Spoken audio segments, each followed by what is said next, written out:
Bonjour les enfants. Aujourd'hui, nous allons essayer de comprendre l'expérience que vous avez faite la semaine dernière avec le trombone. Pour ce faire, j'ai utilisé les photos dans un premier temps de Roméo. Vous avez essayé d'émettre des hypothèses sur la raison pour laquelle le trombone, qui était pourtant beaucoup plus dense que l'eau et normalement donc devait couler, restait à la surface. Roméo et Josua ont par exemple dit que, d'après eux, il y avait une bulle d'air qui se créait autour du trombone qui permettait à celui-ci de flotter.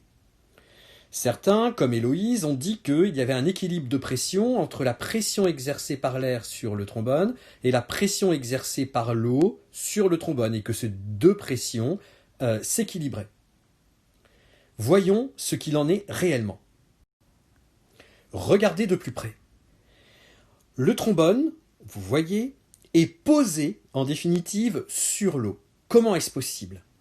Eh bien, au contact de l'air, les particules d'eau à la surface se rapprochent les unes des autres et forment, comme l'a dit Pacôme, une espèce de petite peau, quelque chose de plus solide, de plus rigide, entre l'air et l'eau.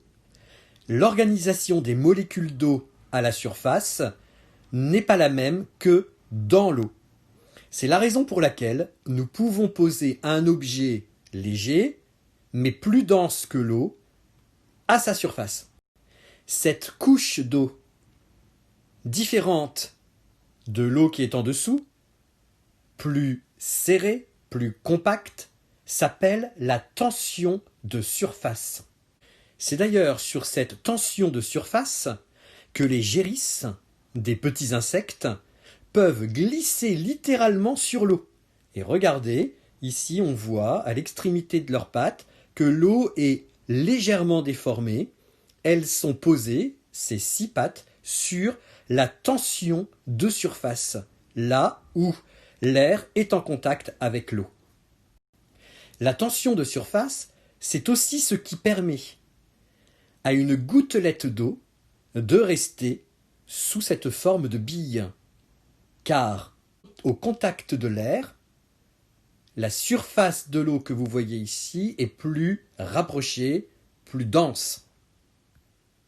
Cette tension de surface existe aussi pour les bulles de savon, par exemple. Et si vous percez cette tension de surface, la bulle éclate en des milliers de petites gouttelettes. Il est possible de faire flotter, par exemple, une pièce d'aluminium comme ce que vous voyez ici. Personnellement, je n'ai jamais réussi à faire flotter une seule de nos pièces en euros sur la tension de surface de l'eau. Et regardez, c'est grâce à la tension de surface que l'eau peut être au-dessus du verre sans déborder.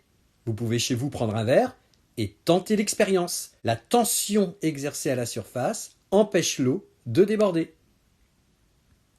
Je vais vous inviter maintenant à fabriquer un petit bateau à propulsion avec un petit bout de plastique, du savon, et grâce au savon, vous allez casser la tension de surface, et en cassant la tension de surface, le bateau va être propulsé. Regardez bien la vidéo qui vous explique comment faire.